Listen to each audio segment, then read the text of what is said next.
Welcome to the game of Risk, everyone. I'm your host, OliveXC, a top player at this game, and today we are doing Tutor Tuesday, where I review a subscriber game and help them and you, the viewer, get better at the game of Risk. Today's game comes from LIna Kitty, a top grandmaster Risk player. Here's LIna Kitty right here. Hi, Lena. She is the world's best, I think, female grandmaster Risk player. She has made deep runs in multiple tournaments. She plays top 3 in the Risk 3v3 tournament. She has an incredible aggressive style, and I am so happy to be sharing this information with everybody here today. This is round 1 of the Kill Pete Open, and this is Kitty's game.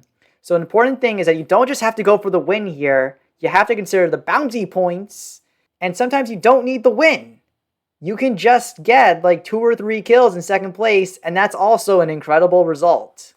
So when I look at Lena's position, we see that she has the majority of her troops located here in Asia.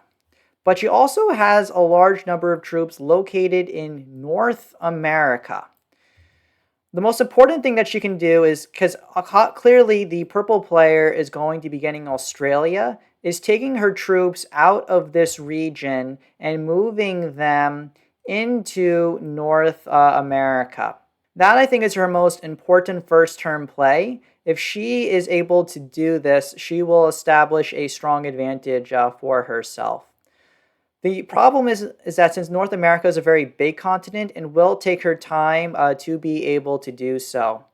The other thing she has to consider is moving her troops out of South America, because with the black player leaving 9 troops here, if they wish to go for the continent, she has to be prepared to move them out at any given time.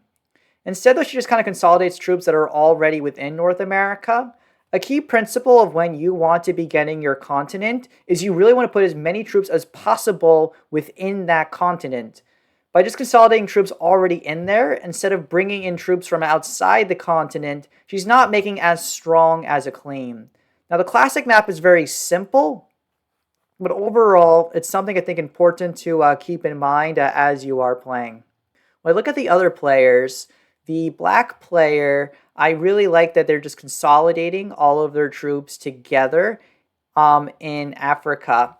And it gives them the maximum flexibility to either go for the South America continent here or for the Africa continent. I think what the red player is trying to do is to have black move their troops into Peru. The red player will then attack the Brazil area and the North Africa region, and then they'll be able to take the continent for themselves. The white player is making a strong move to take over the European continent. However, the purple player needs to move their troops out. The orange player also needs to attack the Ukraine. So the perfect move of what purple should be doing right now is, yeah, they need to be really attacking Greenland right now. You can see right now they're just kind of rolling down their stack.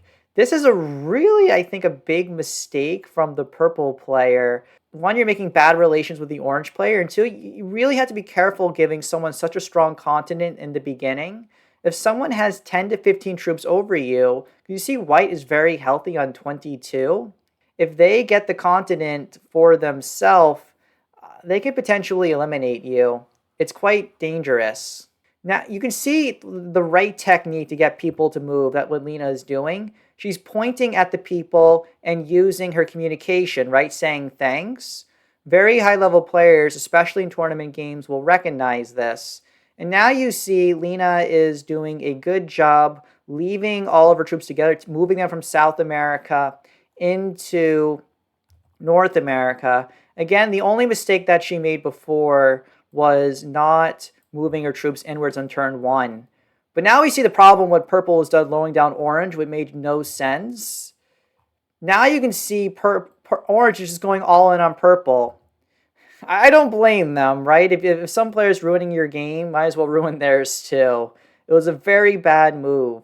The only thing that orange did wrong is that when it was a 7v5, you should have been blitzing it right away. Because when your odds are above 50%, it's better to be blitzing rather than slow rolling at that point, as you can still end up losing the roll more likely.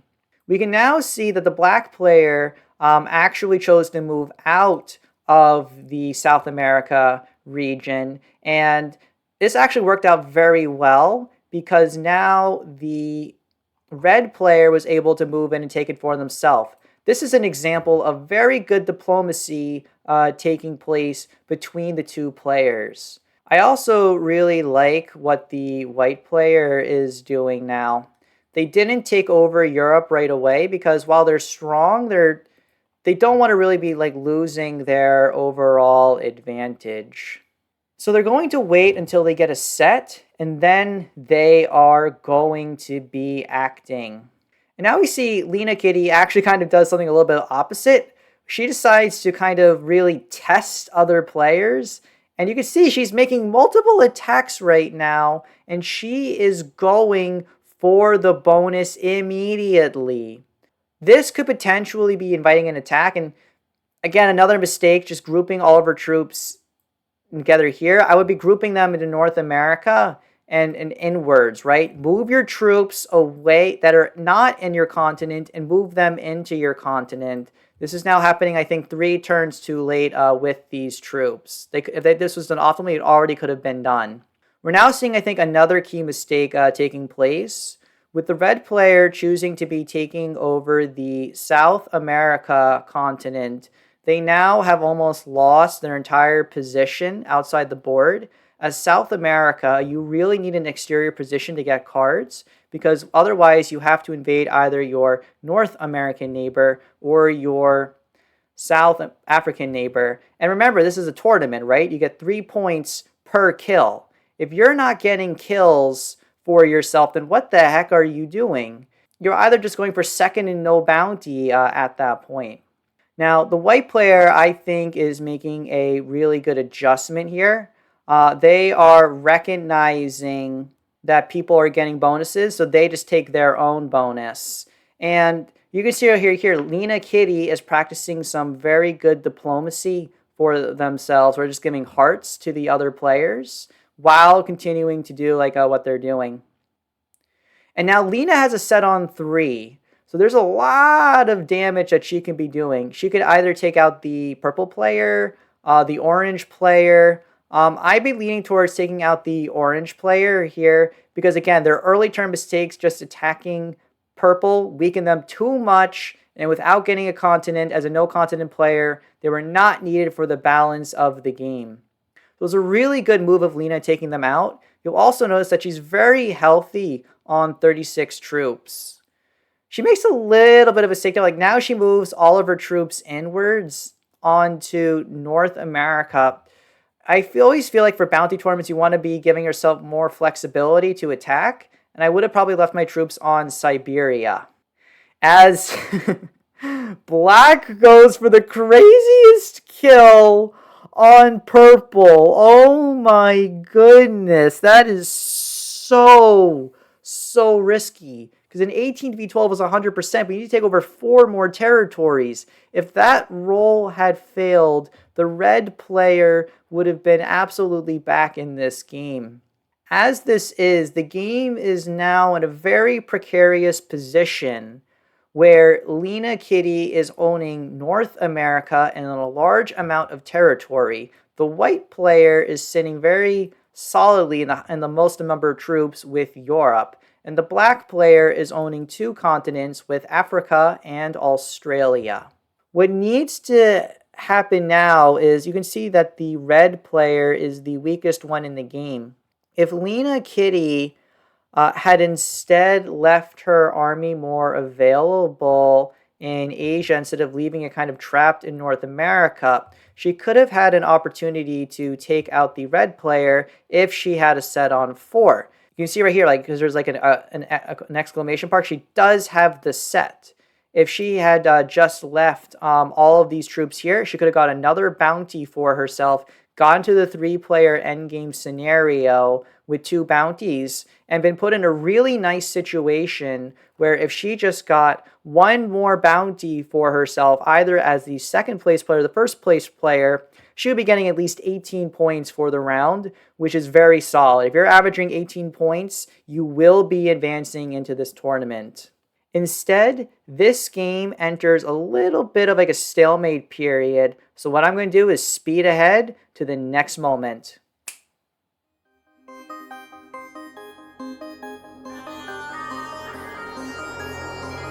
Which is right now! Ha! You thought I was going to give you some like music.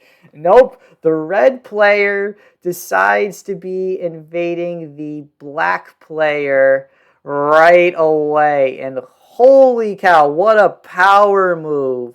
Red was in a tough spot, and I think the mistake of the other players of not removing them early gave Red the opportunity to make some aggressive moves. Now White, who has the most cards in the game, troops, they should be eliminating the black player. When you're the strongest player, you should be eliminating the other players. You see LIna's using some deflection, telling them to be attacking red. So she's hoping just to be taking everybody out and sweeping the game instead. But the white player makes a critical mistake and doesn't take out black. This is such a bad move. I can't stress how bad this is. So LIna now has an opportunity to be eliminating the black player from the game. Absolutely incredible. And now the red player now has a chance to get 3rd place in this game and maybe even fight for 2nd place. Honestly, red was in a tough spot and they did a really good job advancing for themselves. Like that player, Brian, he was a verified member. He's a very talented Risk player, and he got knocked out because of those moves. And now we enter the stage where look at where LIna is right now. She owns North America. She owns Africa. She owns the majority of territory on this board. She has such a strong, aggressive style while still really understanding the emotional side to the game and working with her competitors to be advancing the game. And now look how strong she is. So what white and red should be doing right now is working to hit LIna as hard as possible in order to stabilize the balance of the game. LIna's main stacks, especially her 19, doesn't have the ability to hit the red player, and white is, I think, a little too strong to be like a killing, because again, this stack is stuck. Red is just kind of paralyzed with fear, not really doing too much, and LIna got very unlucky with no set on 4 cards. So instead, what ends up happening is that this game enters a little point of stability here. And LIna decides to take Africa again daring her opponents to be doing something to her. But now, for real this time, let's speed ahead to the next moment of the game.